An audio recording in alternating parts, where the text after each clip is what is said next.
Hello students. Today we're going to talk about how to use our polishing machine in there for cleaning up the bottoms of our pots. I want to be clear, this is only for polishing raw clay. It's not for grinding glaze that is like stuck to the shelves or sharp things. This takes care of like, super smoothing stuff. We'll talk about how to grind off those glaze mistakes in another video. So it's located out here in our outside kiln yard. First thing to do, of course, is come and turn on our light. And then when we start the polishing machine, best practices is to have the fan running. Also in terms of PPE, we want to have a dust mask, a respirator, something like that. We'll have eye protection. We don't necessarily need gloves for this. Always want to have closed-toed shoes. And if we've got an apron or anything, we want to have all strings, hair tied, nothing dangling down because they are turning kind of like a pottery wheel.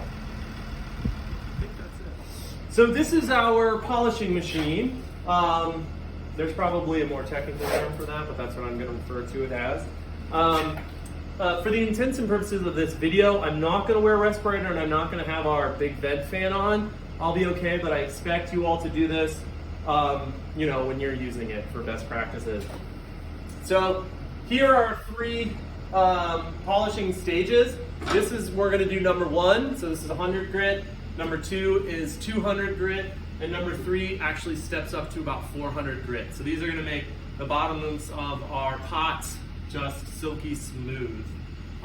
So we can take this off, and you can see that we have these diamond and rubber abrasive sanding pads. They're designed to do dry sanding as well as wet. Right now we only have the dry setup, but if later on we have the wet, the water function, you're welcome to use that. We'll update the video for that. As you can see here, there are 2 different functions, so we can turn it on low, or if we're interested in going faster and having it spin faster, we can turn it to high. We can turn it on high or low for sanding the bottom. I think, it's just your personal preference. I tend to use it on the higher speed.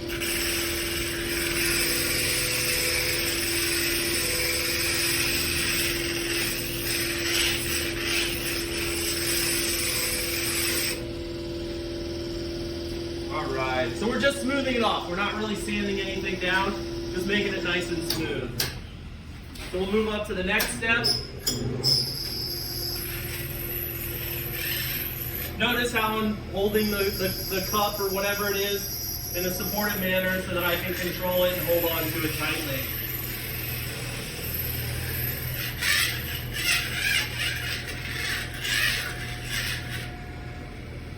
Okay, and then lastly we'll step up to the 400 grit to finish it. And